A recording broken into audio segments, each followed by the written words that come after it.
There is a saying among the starfaring races that humans are the gentlest predators in the galaxy. And like most sayings, it survives, because it is only half true. Mira Voss had heard it whispered about her more than once, usually by aliens, who meant it as an insult and didn't realize it was a compliment. She was small by most galactic standards, quiet by anyone's standards, and she had spent the last 4 years of her life on a rented cot in the medical ward of a trading station called Halvanport, treating burns and parasites, and the occasional bad reaction to human coffee, pure, which apparently was a delicacy for at least 3 species and a poison for at least 2 others. She liked the quiet. She had earned it. Before Halvanport there had been a war, and before the war there had been a family. And she did not speak of either one, not even when the drink was strong and the company was kind. She healed things. That was what was left of her. She had made her peace with being small and unremarkable and forgotten.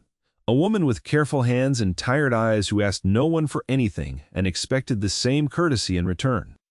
So when the royal shuttle from the Kael'thari homeworld dropped out of transit above the station, with its running lights flaring red, the emergency color, the color that meant a life was ending somewhere, and no one had been able to stop it, nobody thought to look for Mira Voss. They came for her, anyway.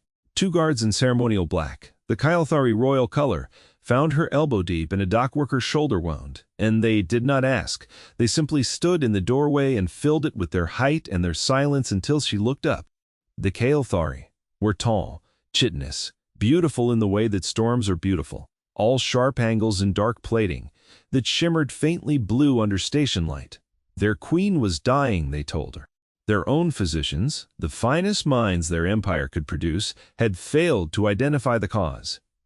They had scoured 3 systems for a healer with a reputation for impossible diagnoses.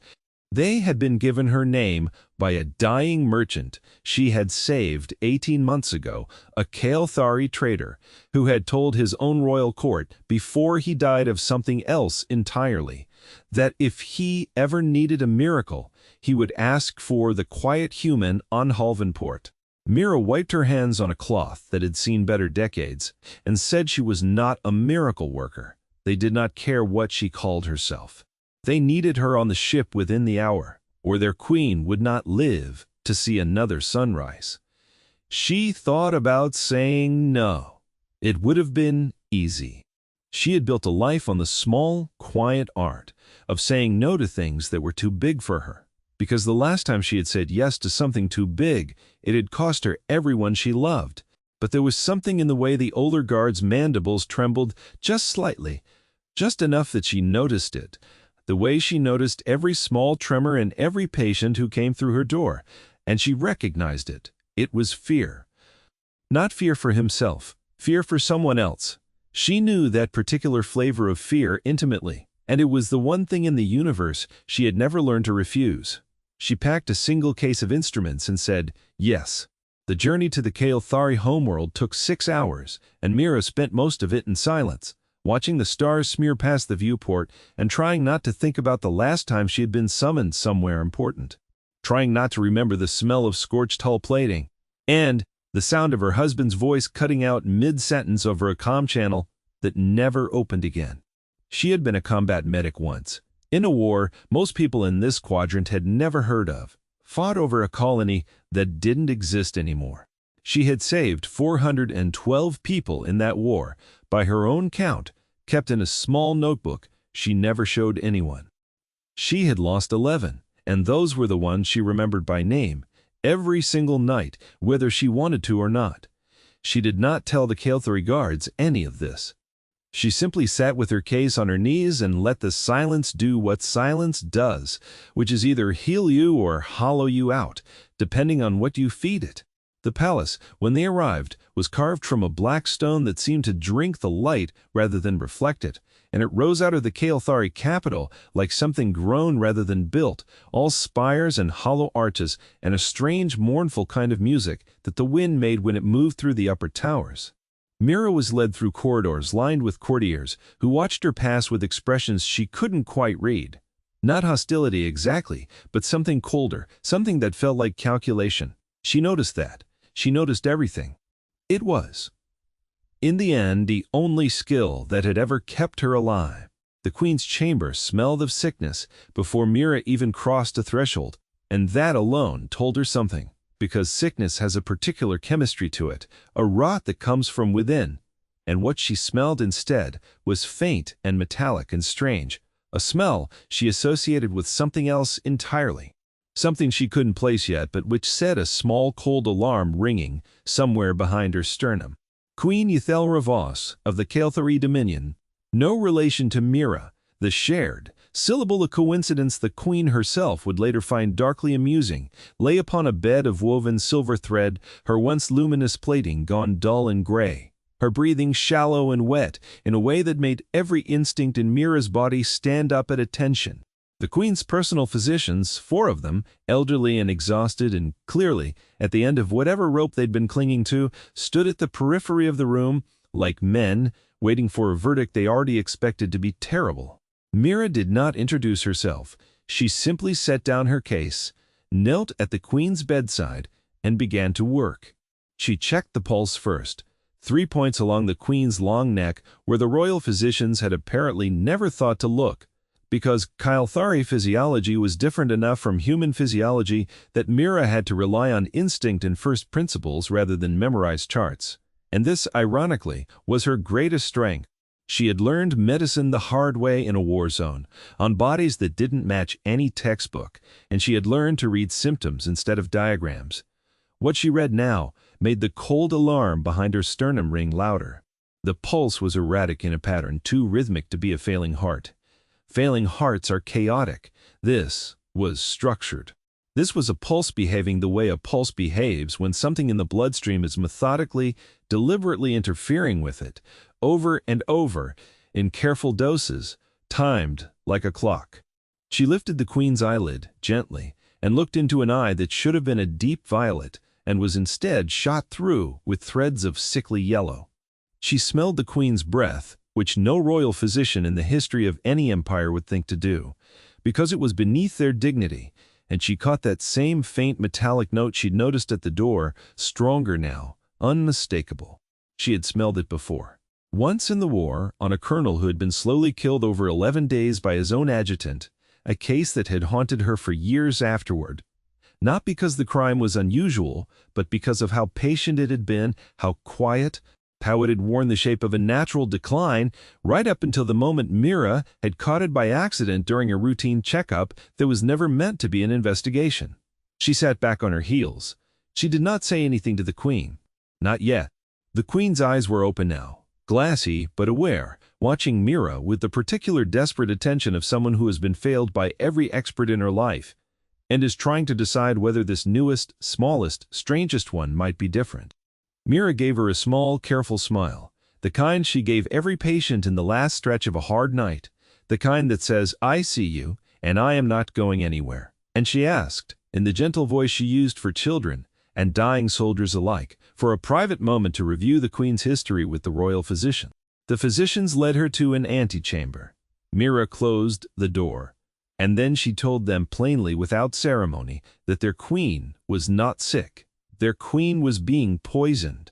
The physicians reacted the way people always react, to a truth they suspected but had not allowed themselves to name. There was a silence, and then a flurry of denial, and then, beneath the denial, a terrible kind of relief, because at least now there was an explanation. At least now the failure was not entirely theirs. Mira let them have their moment. She had seen this exact sequence of emotions play out on 100 faces in 100 different rooms, and she knew better than to interrupt it. When it passed, she asked her questions. Who had access to the queen's food? Who prepared her tinctures? Who administered her nightly rest draught, a customary Caelthari sleep aid, brewed from a root called senevine that Mira had never heard of but which, she was told, was harmless, had been used for centuries, was practically ceremonial. "Harmless things are the best poisons," he said quietly. "Nobody watches the harmless things." She asked to see a sample. It took an hour to secure one, an hour in which Mira sat alone in the antechamber with her case of instruments and did the one thing she was good at, besides healing, which was waiting. She had waited through worse. She had waited through artillery bombardments with a dying man's hand in hers, promising him it would be over soon, And she had waited afterward, for years, for a grief that never quite finished arriving. An hour in a stone palace was nothing. When the sample came, a small vial of dark amber liquid, she did not need her full analysis kit to know. She smelled it, and there it was again, that same faint metallic thread beneath the herbal sweetness, and she understood immediately that whoever had done this had chosen well, because Senevine root, when properly prepared, carried a natural bitterness that would mask almost anything added to it, and only someone who had spent years learning to distrust harmless things would ever think to look twice. Try!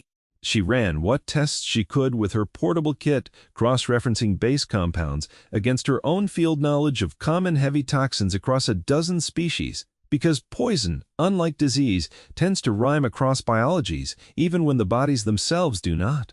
What she found was a compound that built up slowly, that mimicked the symptoms of a wasting illness, that would, over the span of perhaps 3 more weeks, kill the queen so gradually and so naturally that not one physician in that palace would ever think to call it murder. It was, she thought, almost admirable in its patience.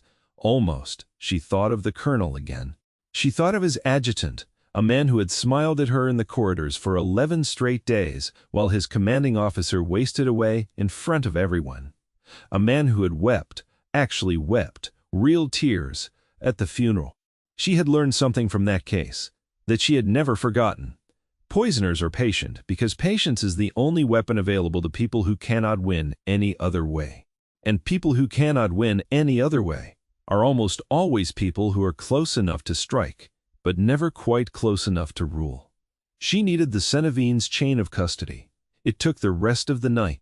Mira worked, with a quiet, methodical thoroughness that unsettled the palace staff more than any accusation could have, because she did not raise her voice, did not threaten, did not demand.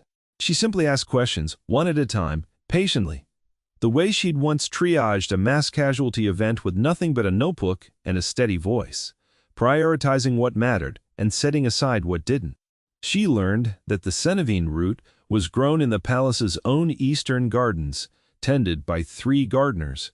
She learned that the tincture itself was brewed by a single elderly apothecary named Vesk, who had served 3 generations of the royal family, and who wept when Mira suggested, gently, that his tincture might be compromised, not by his hand, he insisted, never by his hand. She believed him. Genuine grief, in her long experience, was one of the hardest things in the universe to fake convincingly, and Vesk's was unmistakably real. She learned that after the tincture was brewed, it passed through exactly 1 more set of hands before it reached the queen's bedside each night. Lord Drex Kahl, first advisor to the crown, cousin to the queen by marriage, and Mira learned this last, almost as an afterthought, from a nervous young server who clearly hadn't meant to say it out loud, the man whose claim to the regency would become absolute the moment the queen's only heir, a daughter of 6 years currently residing in a separate, well-guarded wing of the palace, could be declared unfit to rule due to her youth and the chaos of a sudden succession. Mira sat with that fact for a long moment in the cold hour before dawn. She thought of the 6-year-old girl asleep somewhere in that vast black palace, unaware that a man in fine robes had been slowly killing her mother, one careful dose at a time, patient as rust, patient as rot, waiting for a crown to simply fall into his open hands. She thought of every child she had ever pulled from rubble in the war, every small body she had carried when carrying was the only thing she could do. And something in her chest, something that had been quiet and folded away for 4 long years, uncurled itself slowly and stood up. She had not come here for justice. She had come here to heal a sick woman, but she was not going to leave a child in a palace with her mother's murderer standing 1 step from the throne. She went to the guards before the sun rose. She did not go to the queen first, and this was deliberate.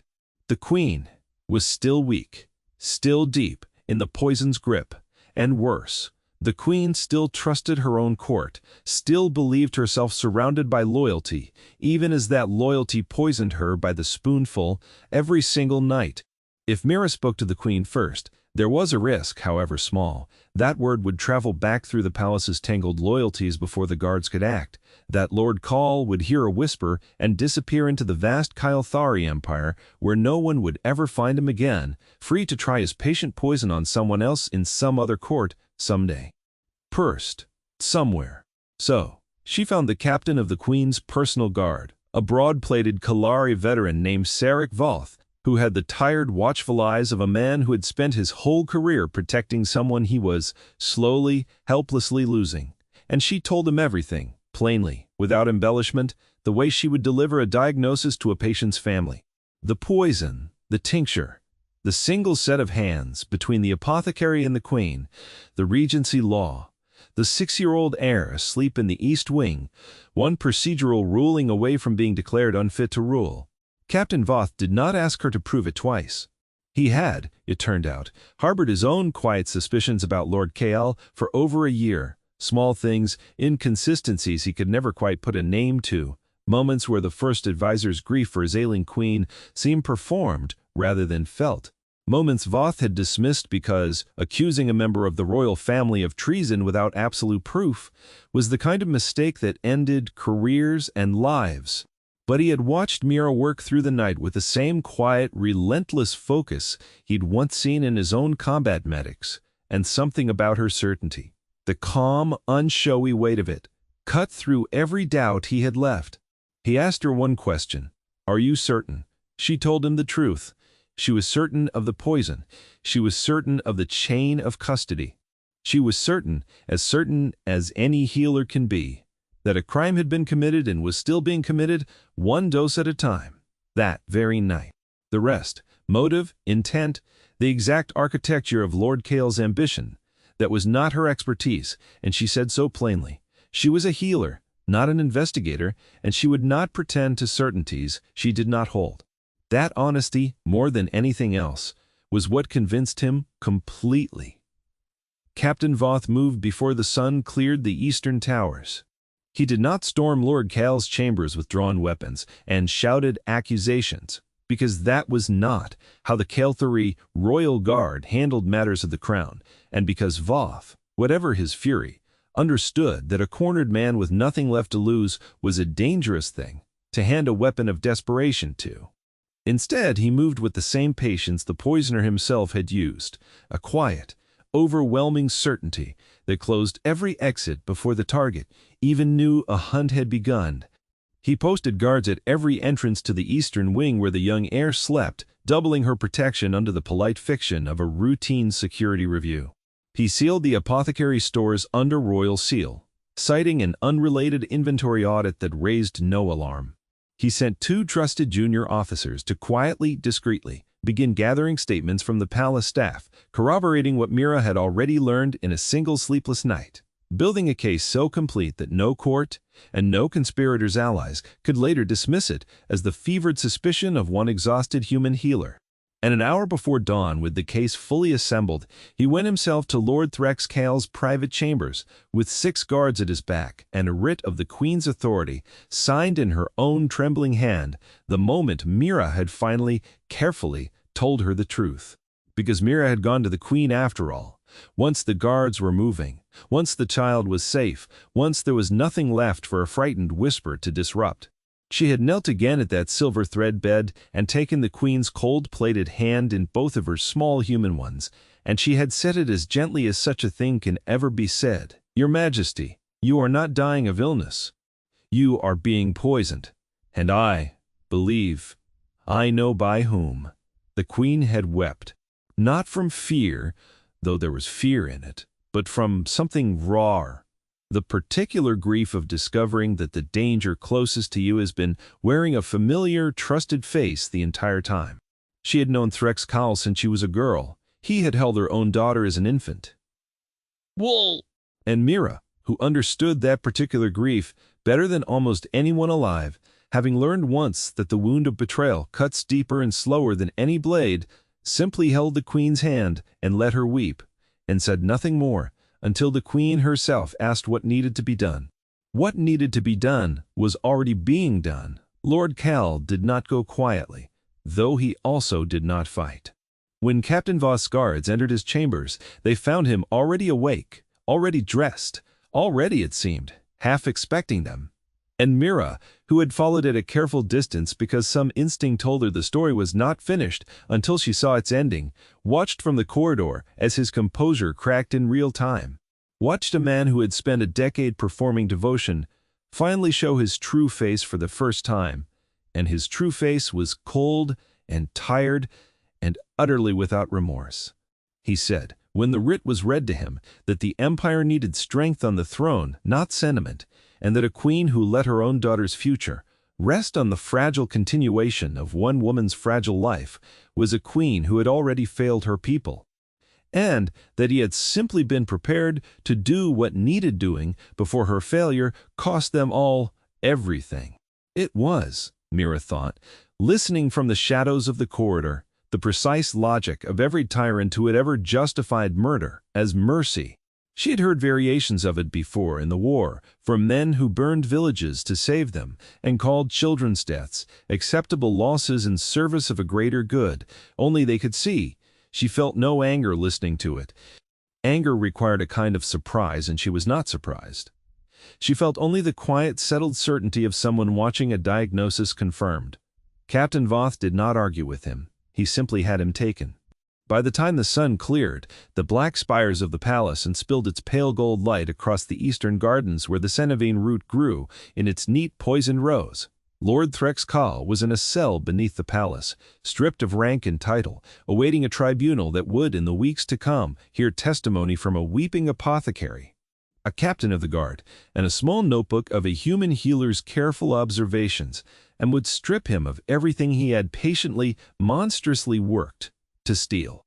Two of his closest allies among the court advisors, men who had known and said nothing, or known and helped, were arrested alongside him that same morning. A steward who had quietly redirected supply requisitions to cover the Senevine's true origins was removed from his post by midday. By the time the palace bells rang the change of watch that evening, 7 positions across the royal court stood empty, 7 names struck from the palace registry. 7 vacancies where 7 people had woken up that morning, believing themselves safe, believing their patience had not yet run out. It had run out. It had run out the moment a tired human healer walked into a room that smelled faintly of metal beneath the herbs and refused to pretend she hadn't noticed. Mira did not attend the tribunal weeks later. She had no interest in courtrooms, had spent enough of her life in rooms where people argued over the meaning of things that could not be undone. Her part in this story, as she saw it, had ended the moment the guards moved, the moment the child was safe, and the true diagnosis had finally fully left her hands and become someone else's burden to carry forward. She was a healer. She had done the healing. The rest belonged to people whose calling was justice, not medicine, and she trusted cautiously that Captain Voth and the Queen's tribunal would carry it the rest of the way with the same seriousness she had brought to the diagnosis itself. She stayed in the palace for 11 more days, though, at the Queen's quiet, insistent request, tending to Ethelra's slow recovery as the poison worked its way out of her system, a process every bit as delicate and demanding as the initial diagnosis had been. The Queen's plating regained its luster day by day. Her breathing steadied. Color, or the Kylthari equivalent of it, a faint bioluminescent glow beneath the outer shell, returned to her by the end of the first week, and Mira watched it happen with the particular satisfaction that only healers understand, the quiet joy of watching a body remember, cell by cell, how to live. On the 4th day, the Queen's daughter was brought to meet her properly. The girl's name was Sinel, and she had her mother's same sharp, watchful eyes, and she approached Mira in the recovery chamber with the cautious, formal stiffness of a child who has been taught since birth how a princess is supposed to behave. A stiffness that cracked entirely the moment she climbed, without permission and without warning, straight into Mira's lap and asked, in the blunt way of 6-year-olds everywhere, whether Mira was the one who had made her mother not dead. Mira told her, honestly, that her mother had done most of the hard work herself. All Mira had done was notice something everyone else had missed. Sinel considered this with the grave seriousness only children bring to grave matters, and then she asked whether Mira could teach her how to notice things too, because she never wanted anyone to be able to hurt her mother again. Not ever, not while she was watching. Mira felt something crack quietly open in her own chest at that, something that had been sealed shut since a war ended, and took almost everyone she loved with it, and she found herself promising the girl without entirely meaning to, that she would teach her a little before she left, how to look closely at things. How to trust the small, strange details that don't quite fit. How to ask questions, even when everyone around you insists there's nothing left to ask. It was not medicine, exactly what she taught the girl over those following days. It was something more like attention. But Mira had come, slowly, over the long, strange arc of her life, to believe that attention itself was the rarest and most powerful medicine there was. The thing that had let her notice a metallic thread beneath an herbal sweetness when 4 royal physicians, brilliant and credentialed and utterly certain of their own expertise, had smelled nothing at all. On the Queen's final morning of formal convalescence, Ethelra summoned Mira to a private garden terrace overlooking the eastern grounds where the Cenevines still grew, now guarded, now tested by 3 independent apothecaries before every single dose left the palace stores. The Queen stood on her own power for the first time in weeks, and she looked, Mira thought, like a woman who had been given her life back twice over, once from the poison and once from the particular grief of nearly losing it to someone she had trusted, absolutely. The Queen offered Mira a place at court, a permanent position, royal physician, wealth and status beyond anything a quiet trading station clinic could ever offer, a title, a legacy, a life of consequence among the stars. Mira thought about it for a long moment, out of respect, because the offer was sincerely and generously meant. Then she said, no, gently. The way she had learned to say no to things that were too big for the small, quiet life she had built for herself. The Queen asked why, not with offense, but with genuine curiosity. Mira said that she had not come to the Caelthari homeworld looking for a legacy. She had come because a man's fear in a doorway had reminded her of something she never let herself forget, and she had stayed because a child needed to feel safe again, and both of those things were already finished, already done, and a life built on chasing the next grand purpose was in her long experience. The life that eventually chased you right back into the ground. She said she would go home to her small clinic on Helvenport and treat burns and parasites and bad reactions to human coffee, and that this, quiet as it was, unremarkable as it looked from a palace terrace overlooking gardens of poison and gold, was enough. It had taken her 4 long years to believe that a quiet life could be enough, and she was not eager to trade that hard-won peace for a throne room's version of importance. The Queen studied her for a long moment, and then, unexpectedly, she laughed, a low, warm sound that seemed to surprise even herself. The first laugh Mira had heard from her in 11 days. She said that she understood completely, and that she respected it more than she could easily express, and that regardless of Mira's answer, the Caelthari Dominion would remember her name for the rest of its long history, whether she wanted it to or not, because that was simply what empires did with the people who saved them, remembered them, whether the person in question wanted the weight of that remembering or not. Mira accepted that she had no control over legacies. She had learned that lesson once already, in a war that had made her a quiet kind of legend among the handful of survivors who remembered her name, whether she wanted the title or not. She supposed the universe simply had a habit of doing that to people who refused to let injustice pass unnoticed, whether they meant to become anything more than tired and careful and kind. She left the palace the following morning, before the court had fully risen, the same quiet way she preferred to leave anywhere, without ceremony, without an audience, her single case of instruments in hand. Captain Voth walked her to the shuttle himself, and he told her, with the plain, unadorned gratitude of a soldier rather than a courtier, that the Caelthari Dominion owed her a debt it could never fully repay, and that if she ever needed anything, anywhere, for the rest of her life, she had only to send word. Mira told him that she hoped she would never need to collect on that. He said he hoped so too, but that he was glad. The debt existed regardless.